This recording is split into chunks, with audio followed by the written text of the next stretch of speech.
వైరాగ్యం ఎప్పుడు కలుగుతుంది? ఈ ప్రాపంచిక విషయాల మీద విరక్తి కలిగి భగవంతుని వైపు మనసును మళ్లించుకొని మనం ముక్తి కోరుకుంటాం అన్నమాట. ఈ జనన మరణ చక్రాల నుంచి మనల్ని విడిపించి శాశ్వతం వైపు, పరమపదం వైపు నడిపించమని భగవంతుని కోరుకుంటూ ఉంటాం. అందుకు ఈ వైరాగ్యం అనేది చాలా చక్కగా దోహదపడుతుంది. ఈ వైరాగ్యం మనకి కొన్నిసార్లు ఏర్పడుతూ ఉంటుంది, కానీ తాత్కాలికంగా కొంతకాలం ఉండి తర్వాత మామూలు జీవన సరళిలోకి వచ్చేస్తూ ఉంటాం. ఈ తాత్కాలిక వైరాగ్యాలు ఏవేంటి అనేది మనకి గరుడ పురాణంలో చెప్పబడింది. అదేంటనేది ఇప్పుడు చూద్దాం. గర్భే వ్యాధౌ శ్మశానే చ పురాణేయ మతిర్భవేత్ సా యది స్థిరతాం యాతి కోనముచ్చేత బంధనాత్. ఇందులో 4 రకాలైనటువంటి వైరాగ్యాలు తాత్కాలికంగా ఏర్పడేవి ప్రస్తావించబడింది.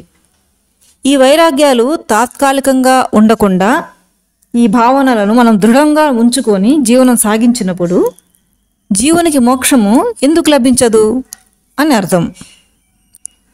అవి ఏమేంటని ఇప్పుడు చూద్దాం. ప్రసూతి వైరాగ్యం.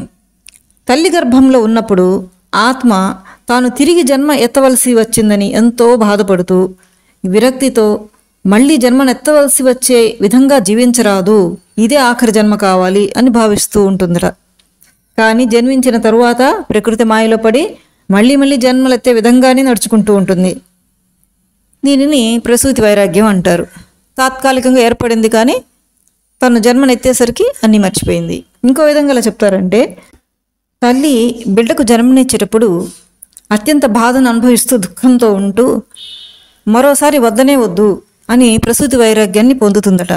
కానీ ప్రసవించిన తరువాత కన్న బిడ్డను చూచుకొని ఆ వైరాగ్య భావాన్ని వదిలివేస్తుంది. సో ఇది ప్రసూతి వైరాగ్యం గురించి. వ్యాధిత వైరాగ్యం. తీవ్రమైన అనారోగ్యంలో ఉన్నప్పుడు ప్రాపంచిక సుఖాల పట్ల, ఆనందాల పట్ల ఆసక్తి చూపరు. ఆ సమయంలో అలంకారాలు, ఆడంబరాలు పట్ల ఉదాసీనంగానే ఉంటారు. ఆరోగ్యం చక్కబెడితే చాలు అని ఉంటుంది. మిగతా విషయాలన్నీ చాలా అల్పంగా అనిపిస్తుంటాయి ఆ నిమిషంలో. కానీ వ్యాధి నుండి బయటపడిన తరువాత ఈ వైరాగ్య భావనలన్నీ మరపునకు వచ్చేస్తూ ఉంటాయి. దీనినే వ్యాధిత వైరాగ్యం అని అంటారు. 3వది శ్మశాన వైరాగ్యం. తమ ప్రియమైన వారు, కుటుంబ సభ్యులు ఎవరైనా మరణించినప్పుడు అంత్యక్రియలు నిర్వహిస్తూ ఉంటారు. ఆ సమయంలో జీవితం ఎంత క్షణభంగురం కదా.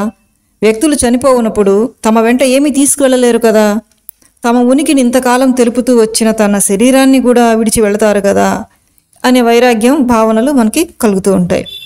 కానీ కొంత సమయం తర్వాత ఈ భావనలన్నీ మరపునకు వచ్చేస్తాయి. ఇది శ్మశాన వైరాగ్యం. తర్వాతది పురాణ వైరాగ్యం. కొన్ని పురాణ ప్రవచనాలు ప్రముఖులు ఎవరైనా చెప్తూ ఉండేటప్పుడు చాలా మనసుకు హత్తుకునే విధంగా చక్కగా చెప్తూ ఉంటారు. అటువంటి వినడం జరిగినప్పుడు, ఆధ్యాత్మిక విషయాలు వంటివి వింటున్నప్పుడు మనసును కదిలించేటువంటి ఆ ప్రవచనాలు భౌతిక విషయాల పట్ల విరక్తిని కలిగించేలా చేస్తాయి.